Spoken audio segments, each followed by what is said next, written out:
You've signed up for all your socials and are ready to rumble, but when you delegate a couple of the profiles to someone else in your team, your audience drops away confused. Help! I'm Andy Leroy. And I'm Louise Poole, and we're giving you the insights that elevate you as an expert in your field. Elevating experts. It's something we've had to look at a few times now, Louise. That's right, Andy. For every new program we create for Welcome Change Media, we have to think about what the voice of that program or product is. Who we're speaking to becomes the central focus when we're putting together social media strategies. And that question, along with the values we've chosen for each venture, is what shapes the voice of that brand. Let's take the Any Excuse for Fashion project as an example. Because I know you never expected to be co-running a ladies' plus-size fashion project as part of your everyday.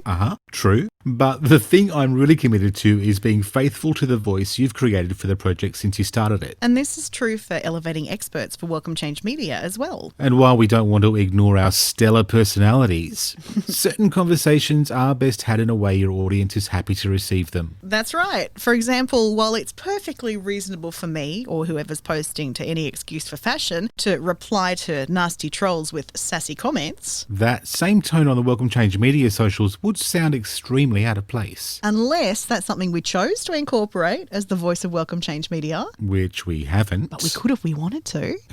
The most important thing to consider about your brand voice on social media is consistency. So while we could have chosen to make sassy remarks a part of the Welcome Change Media personality, we've chosen a friendly, professional tone. Oh. It's the same when we're looking at our individual Insta feeds. I mean, Louise Poole has a different voice to Welcome Change Andy. And both are different to any of the programs we make. So, once you've explored your brand voice using any of the available resources on the World Wide Web, a couple of which we've popped into the show notes, the next important piece of the puzzle is to make a brand voice chart. So when your team grows enough to hand over the socials to someone else, they know exactly how to relate to the audience your business has grown. It's a bit of a journey, but one worth taking. Here's a quick recap on what you need to do when it comes to your brand voice. Start by asking yourself who your audience is. Who are you speaking to? Have a look at your brand values as well. What are some character traits you can identify in your brand? Is it sassy or demure? Is it cheeky or serious? Once you've identified these factors, write them down. A style guide is going to be your best friend when it comes time to hand over the reins. Like anything else we do, consistency and review are your best bet. Next time on Elevating Experts, we'll teach you how to treat making content as if you were making a film. Elevating Experts with Welcome Change Media, giving you the insights that elevate you as an expert in your field.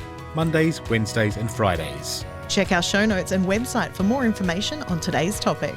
Hit subscribe and share with your friends and colleagues so we can all rise together. For a tailored solution to help with your branding goals, contact us today via welcomechangemedia.com.au. Elevating Experts is a Welcome Change Media production.